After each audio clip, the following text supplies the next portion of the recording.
different types of sexual trauma.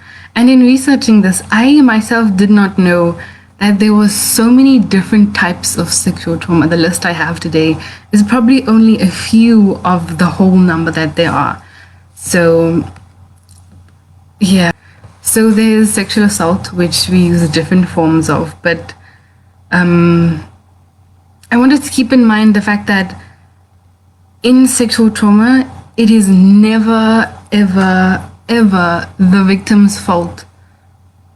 Whatever happens, whether in whatever circumstance sexual trauma takes place, it is never, ever the victim's fault. It is not your fault. It will never, ever be your fault. Please remember this. The different types of sexual trauma or child sexual abuse. When somebody intentionally tries to use their power or their might and involves a minor, be it in a psychological, a physical kind of way, in a sexual crime, and it has lasting effects. There is sexual assault on men and boys, and then additional challenges sometimes to men would be the fact that society deals and sees men as masculine and stereotypes against men and how they deal with things. So yeah, that is just one thing. Sexual trauma, sexual assault to men and boys. And this happens. It happens in our society.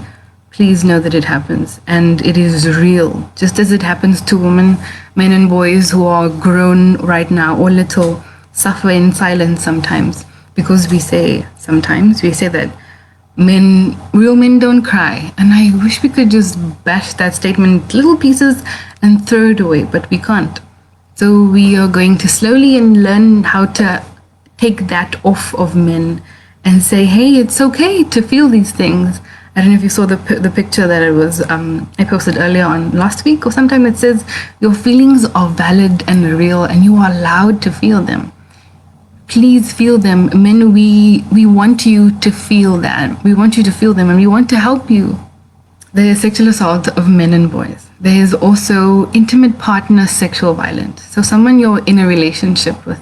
And remembering consent is another thing here. The key thing here is people don't give consent to acts of sexual trauma, sexual violence, sexual assault. If you aren't given consent, no is no. So, yeah. So, incest.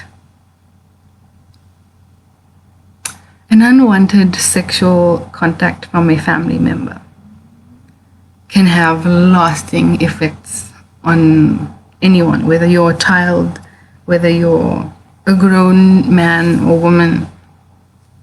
It happens and it is unfortunate. And this is just one of the different types of sexual trauma.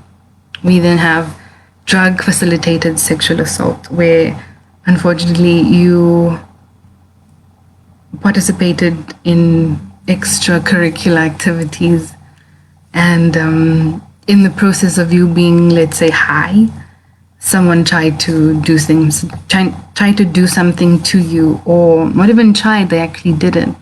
And they took advantage of you in this particular state, being drug-induced.